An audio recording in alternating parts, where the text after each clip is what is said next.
Two cases, both stabbings, both charged with murdering their boyfriends. One woman out of Wisconsin says it was a suicide. A jury has decided her fate. Another woman in Florida says it was self-defense as she awaits her murder trial. Thank you for joining me on another episode of Killer Genes. I'm Melissa. They want justice. They want answers. What stands out to you about his personality? What's the family want most of all? Closure. But you were just the last person to see. Get out There's of my an arrest yard warrant. and leave. You have a lot of weighty accusations. On a hot July evening in Appleton, Wisconsin, July of 2024, two friends buzzed into an apartment on Park Drive Lane and found 35-year-old Joseph Joey Carnot on the kitchen floor. A single chest wound just under the left nipple. A kitchen knife later photographed in the sink, and minutes ticked by before 911 was called. When first responders arrived, they sealed the wound and worked to save him, but they could not. The state's medical examiner would later clock the fatal path of the wound, a 6.2 centimeter stab wound penetrating the rib cartilage, with roughly 300 milliliters of blood pooling around Joey's heart. He examined that a victim might remain briefly conscious, but would quickly lose their fight without immediate care. Crucially, he testified the autopsy alone would not say whether the wound was self-inflicted or a homicide. There were two defensive wounds, but their absence didn't rule out murder. Toxicology found methamphetamine and other drugs in Joey's system, though those drugs did not cause his death. Prosecutors charged 40-year-old Samantha Krebs, Joey's live-in girlfriend, and by her account, his fiancée. She was charged with first-degree intentional homicide. Now, from the prosecutor's perspective, from the very beginning, they said she pushed a suicide narrative, that Joey stabbed himself, and in the criminal complaint and at trial, a witness who arrived after the stabbing reported that moments after Krebs told them, "Just tell police he stabbed himself," she then kissed Joey, said she loved him, and left. One friend recalled her saying, "I can't go back to prison," as she had a record and was on parole at the time. A jury would be asked to sift through motive versus panic, truth from cover story. Samantha's friend and witness that day was John Pfeiffer, who she's known for many years, and John was supposed to be headed over to the house earlier in the day, but he was running late, so by the time he showed up, Joey was already on the floor bleeding out. He and his girlfriend tried to stop the bleeding and to resuscitate him. His pulse was weak, and Joey tried to get up. At one point, he was hanging on by a thread, and while John catered to his wounds, he called two paramedic friends who didn't answer and then called 911. Let's pause here. Two paths at this point that police could take. One is plausible. A woman on drugs, on meth, with her boyfriend also on meth. They got into a fight, tempers flared, drugs ignited the distorted minds, and he stabbed himself in a presumed reaction of a meth head to want to run, whether she did it or not. Running out of fear and already having a record on parole, that makes sense. Now, if she stabbed Joey and the words "tell police he stabbed himself," which can be taken either way, if she did it in a drug-induced state, she'd have marks on her hand, unless he was completely out of it, limp, as in some cases with meth highs can cause that. Would a stabbing motion such as that cause a mark on her to penetrate a body? And does she have the strength for that to make a clean cut that deep without showing any signs of defensive wounds? These are all things to look out for. Now, Samantha, she didn't want to call for help right away because she was in a drug-fueled save-yourself mentality of hiding the drugs and leaving. On audio recordings, Samantha says, "Tell police he fell on a knife." And her friend John says, "I don't know." Now, to me, this is becoming more clear. It's a bunch of addicts trying to cover for each other, panicking. But was it murder or an accident? Who has a hold of that knife first? Who had it? Investigators found out, and they collected video and body cam, and matched timestamps and reconstructed movements against the 911 call. Arrivals at 9:46 p.m., the 911 call at 9:54 p.m., and officers at the door by 9:59. They also found a green binder on a bed at the apartment where Krebs stayed afterwards, and detectives described it, what was in it, a play-by-play from her perspective that night. A fight, a threat, that if she left, he'd stab himself and make it look like she did it. It read like a script written under pressure, maybe a diary, maybe a defense, maybe recounting the truth before it fades into a fog state of her drug-induced mind. Samantha testified during her murder trial, recounting several moments of delusional erratic behaviors and drug use in the past. And at one point, Joey reportedly was seeking help from the VA for his drug use. Now, Joey served in the National Guard for several years, and he relied on Veteran Affairs Services for mental health care. Samantha's emotional testimony detailed Joey's childhood traumas and him not taking his medications routinely. Leading up to the incident, he was, she says, off his medication. She said both of them were doing meth, and she said the day of the murder, he was up all night, got zero sleep from the night before, but he still went to work, sleep deprived. And afterwards, she said she was just coming home from the gas station with her friend John, and Joey was home. They all did meth. And then she says Joey was just antsy and getting angry because he wanted to do more, asking a friend to go out and get more. That's when John took off and left. In the house were 3 people, the couple and another friend. So this sounds like a drug house to me, basically, just a revolving door of people, friends who did meth together, coming and going. She says Joey secluded himself in the bedroom, what he often does through paranoia from drug use. He was texting her while in the other room, and she told the friend to leave because it was escalating.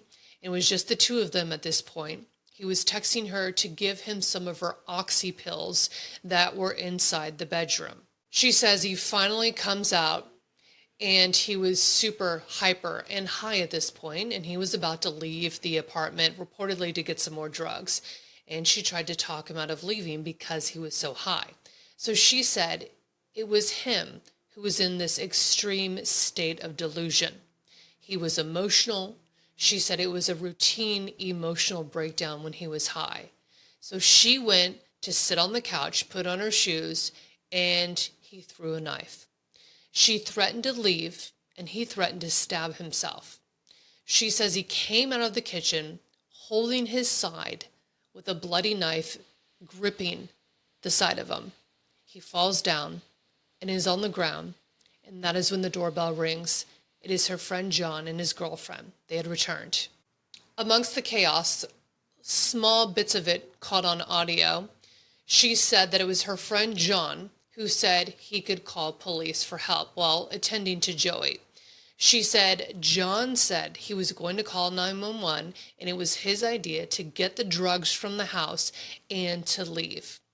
She said John kept telling her to leave, so she then kissed him goodbye and said, "I love you," and then left because she was on meth. She didn't want to be caught. John also verified in court that he did tell her to leave the house. I can absolutely see this scenario playing out as well. She said that the wound was one that she thought he would recover from. It wasn't such a big deal, a few stitches and he would be okay. So she left. This is either an accidental suicide with his mental state, or this is cold-blooded murder. In finding the truth, what is undeniable is Samantha chose to leave and save herself, to flee the scene, knowing her boyfriend, the man she was supposedly going to marry, was bleeding out. She chose to leave because she was on parole. So who were these 2 people at the center of this murder or suicide case? Joey Carnot grew up in Appleton. He served in the National Guard after high school and then drove dump trucks for a concrete company. He was the kind of dad who loved going on bike rides with his son, loved car races, the Packers, the Brewers, and he was even a Warriors fan. His family remembered the beaming smile and a big room energy that he had at church with his friends and with his son, all pillars in his life, except he did struggle, openly struggled with drug addiction. Struggles, they mattered, By 2024, Joey was clawing at sobriety. Texts put him in reaching out for help, planning a drug test, even texting a friend for clean urine the evening that he passed away. A drug test, which was a detail prosecutors highlighted to challenge any claim that he was suicidal 10 minutes later. Ex-coworkers of his told police that Joey had confided that his fiancée threatened to stab him multiple times. He said the threats, they were repeated, not a one-off. Now Krebs, for her part, told the jury that they were engaged in planning a future together, that both had wrestled with meth addiction, and that Joey, when high, would go in this very delusional state of mind. The night itself became a tight coil of minutes. In court, jurors heard an audio clip captured just minutes before the 911 call, and testimony painted a very hectic scene. Joey on the floor, bleeding out. A friend, John's girlfriend, she was trying these sternum rubs and compressions. A knife, later seen in the sink. Now, the state said Krebs prioritized hiding drugs over dialing 911 and left with a bag, and then changed her story. That she was not there, then he fell on the knife, and then he killed himself. And the defense said she panicked. She was on probation, terrified of police contact, and genuinely believed another friend was going to call 911. They argued that bad choices over a tragedy aren't proof of intent to kill. Making this more difficult for a jury is the forensic details. It cuts both ways. In opening, the state told jurors DNA placed Joey's DNA on the blade and both Joey and Samantha's DNA on the handle. Later, the defense hammered that there were no DNA linking whatsoever of her to the knife, reflecting the defense's read of the lab evidence and emphasizing reasonable doubt. Now, the medical examiner's careful review said he couldn't declare homicide or self-infliction from the wound alone, and it became this centerpiece of the defense, saying, if the science doesn't choose, neither should you. That would be powerful. That would be conflicting. Other pieces became character evidence. A custody fight over his son with his ex. Joey desperately wanted to win. A relapse that threatened his job, and two narratives of the couple's dynamic. The prosecution described a kind Joey making future plans set against a defendant who was messed up, moving to hide drugs and control the story. The defense insisted Joey was spiraling, that Krebs loved him and was looking forward to being a stepmother, and that her inconsistencies were just simply trauma from an addict, not a killer. Jurors also heard from the people in the doorway that night, the witnesses and friends. John admitted changing stories to protect Samantha, moving drug paraphernalia and deleting messages. Another, his girlfriend, on the phone with 911, said Samantha was there and left. The property manager said the locks were changed after Joey's death, and detectives later arrested Krebs at a friend's apartment and noted efforts to conceal her car's identifying decals, the plates. The state argued those steps showed consciousness of guilt. The defense, they just called it fear. During cross-examination, the prosecutor zeroed in on the minutes where Samantha was, what she knew about the wound under the left nipple gushing, and why she didn't call 911 as fast as she could have. He confronted her with texts to friends after the stabbing that prosecutors framed as early alibi building. Krebs testified she thought someone else had already called, that she feared a probation violation if police found drugs, and that she believed Joey would survive the wound. She denied stabbing him.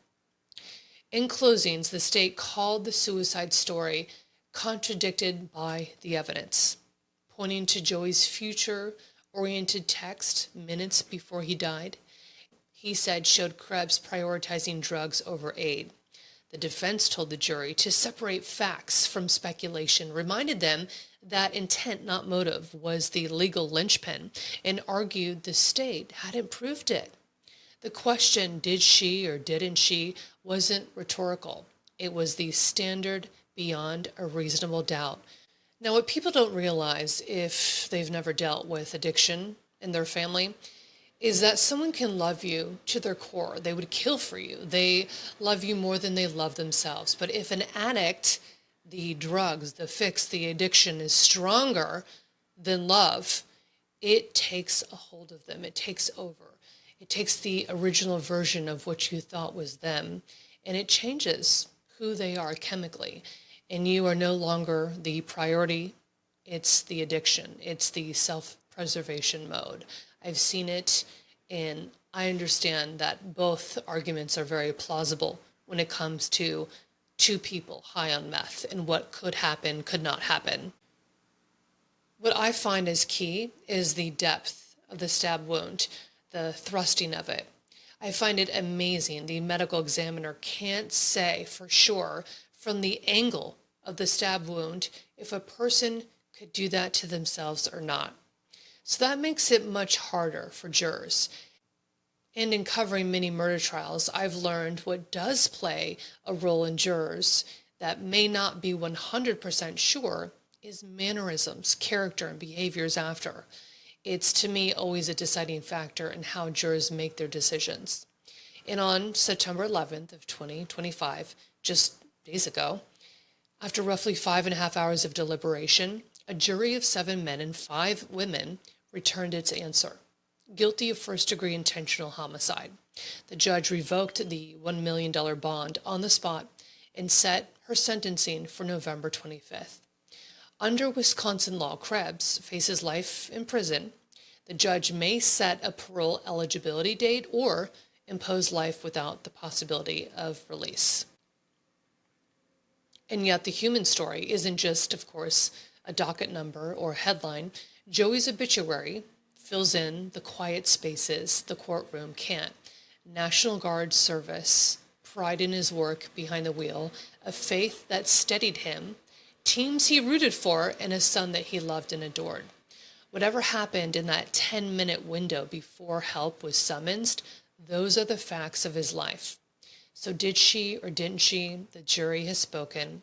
And when found guilty, Samantha just bowed her head in disbelief and quietly sobbed. This case is now known as the kill and kiss murder, and the decision for her to run when her fiancé lay dying. Now, from one stabbing murder in Wisconsin to another in Miami, Florida, another girlfriend of a man killed facing trial. But this one seems to have suspicions not only in the evidence, but in the antics of the DA's office. Are they playing fair in the murder trial of an OnlyFans model charged with murdering her boyfriend? Let's get into it, because that's the question defense attorneys, they want front and center as Miami's prosecution of Courtney Clenney moves towards a trial.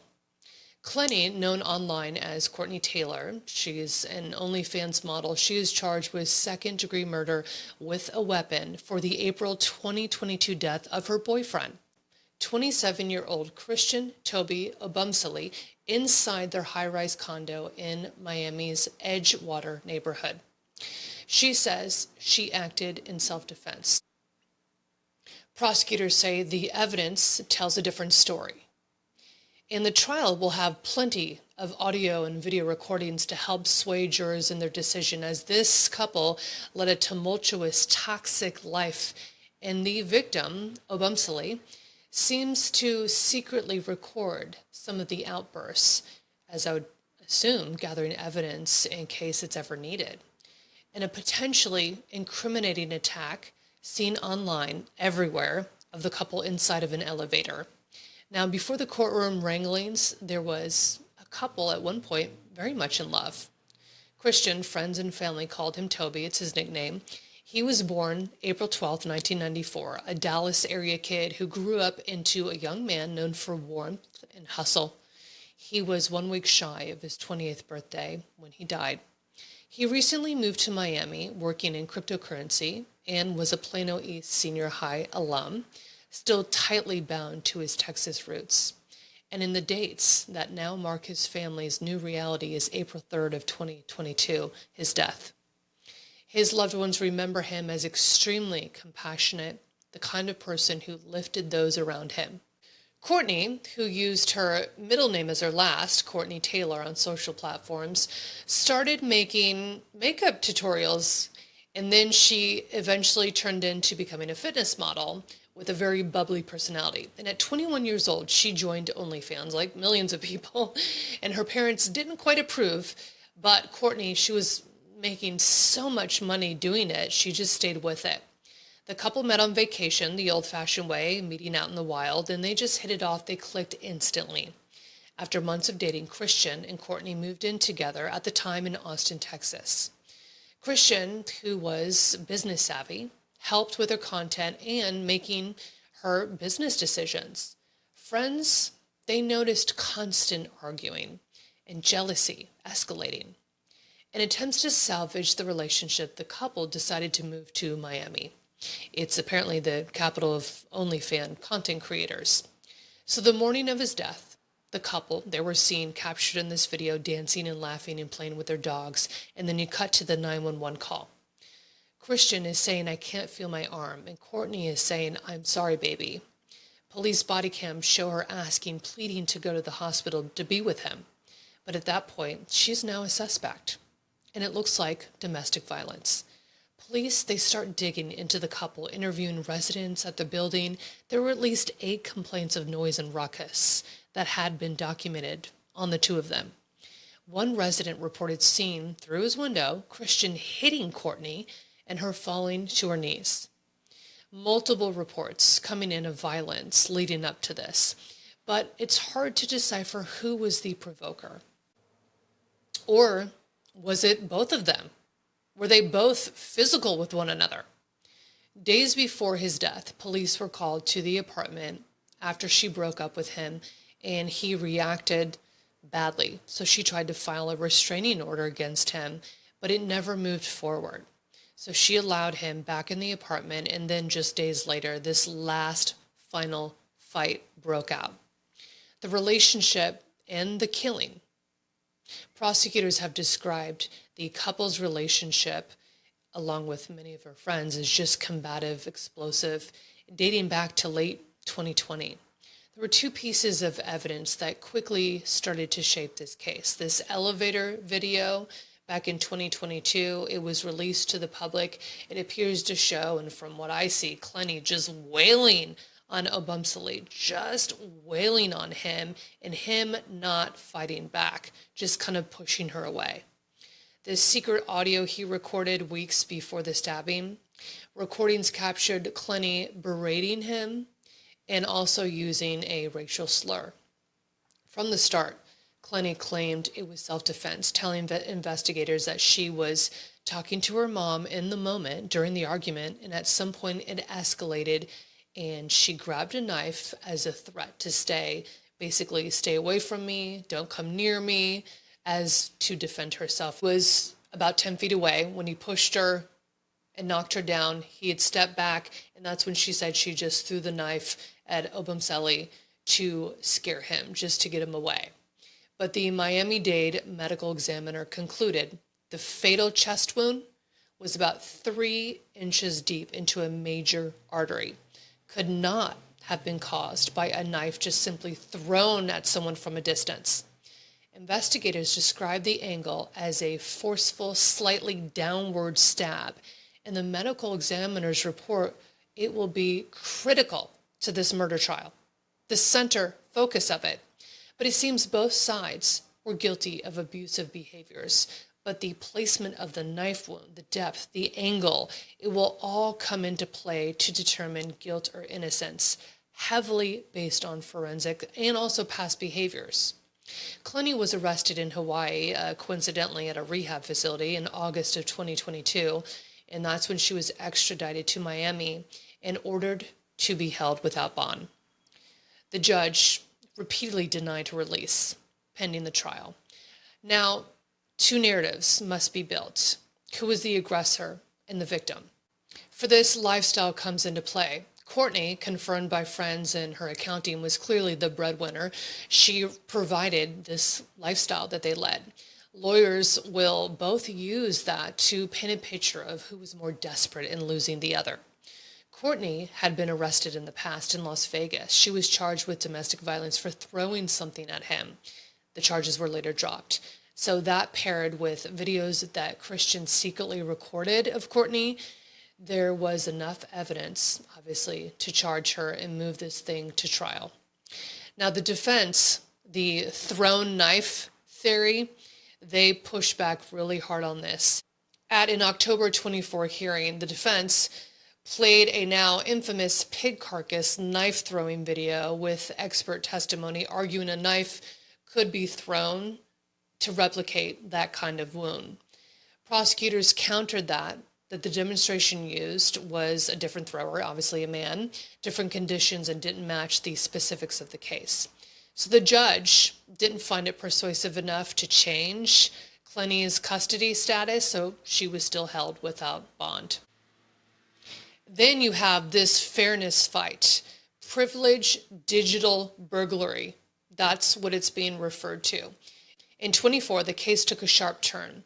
A Miami-Dade judge ruled prosecutors violated attorney-client privilege when they accessed private family group texts and other communications tied to the defense team.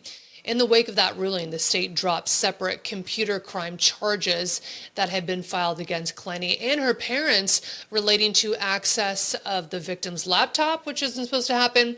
Even as those charges were dismissed, disputes continued over whether seized hard drives segregated after the privilege breach should be returned.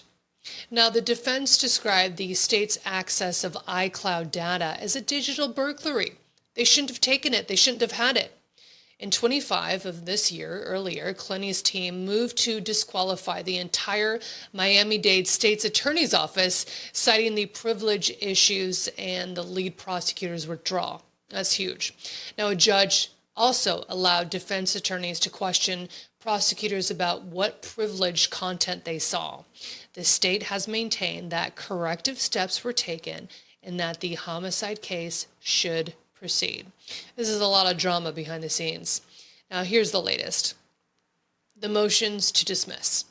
Recently, defense attorneys filed a motion to dismiss the murder case altogether, alleging the state viewed defense strategy materials and privileged group texts, which was labeled Team Courtney.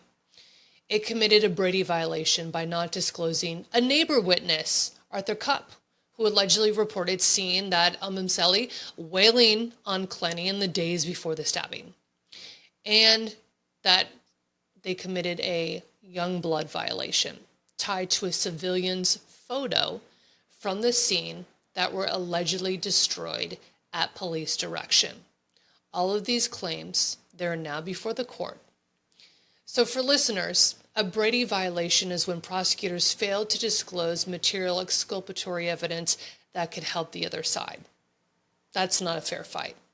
The young blood refers to the due process limits of failing to preserve potentially useful evidence.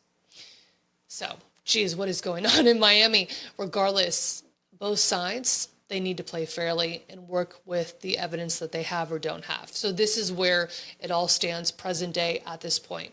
Mid-September of 25, coverage indicates the court has set a trial date. This is going to move forward despite all this behind-the-scenes drama, December 1st of this year.